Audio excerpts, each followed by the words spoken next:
Assalamualaikum warahmatullahi wabarakatuh. Pada kesempatan kali ini, saya Bila Fauzia akan mempresentasikan hasil penugasan sejarah yaitu tentang teori masuknya agama Hindu-Buddha ke Nusantara. Proses masuknya agama Hindu-Buddha ke wilayah Nusantara ternyata dipengaruhi oleh dua faktor. Faktor pertama berhubungan dengan sumber sejarah yang menjelaskan tentang awal terjadinya hubungan dengan India. Sementara faktor kedua berkaitan dengan teori-teori kedatangan yang disampaikan oleh para ahli.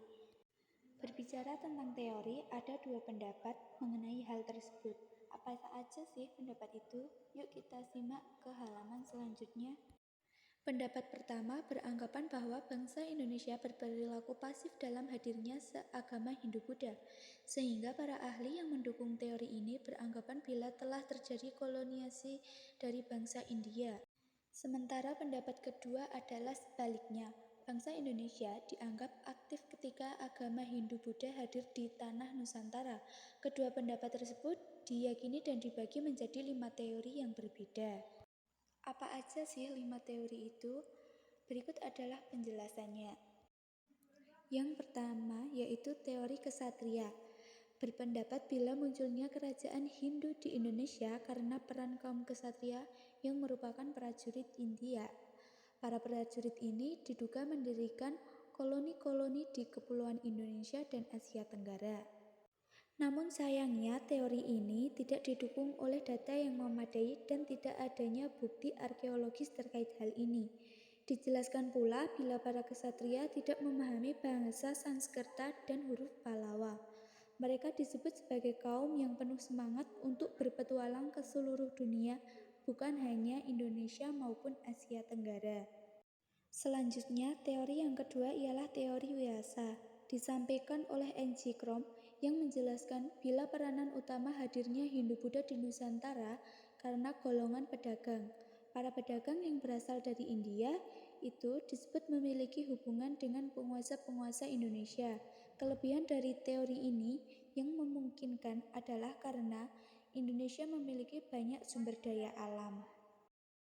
Yang ketiga yaitu teori Brahmana, menjelaskan bila masuknya agama dan kebudayaan Hindu-Buddha ke Nusantara dibawa oleh golongan Brahmana.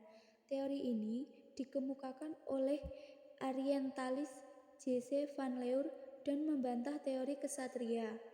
Kehadiran golongan Brahmana didukung oleh beberapa prasasti di Indonesia yang menggunakan bahasa Sanskerta.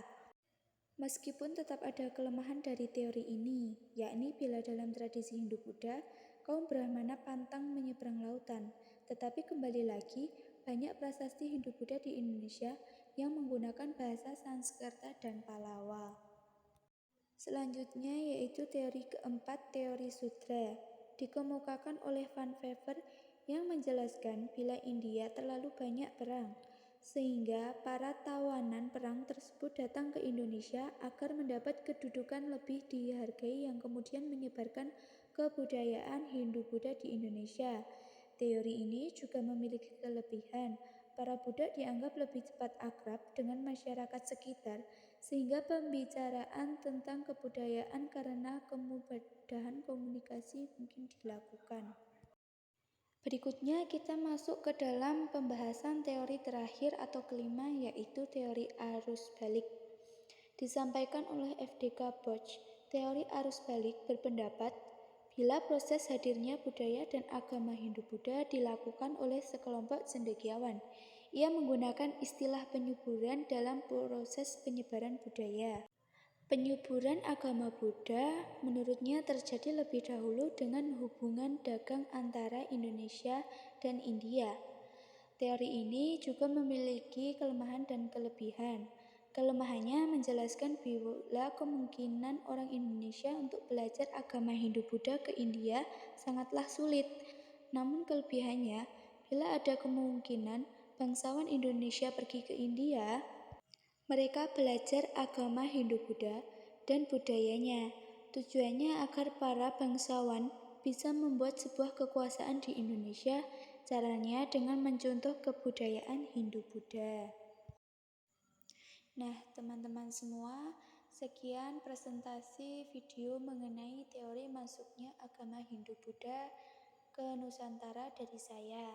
Semoga bermanfaat bagi kalian semua. Saya akhiri. Wassalamualaikum warahmatullahi wabarakatuh.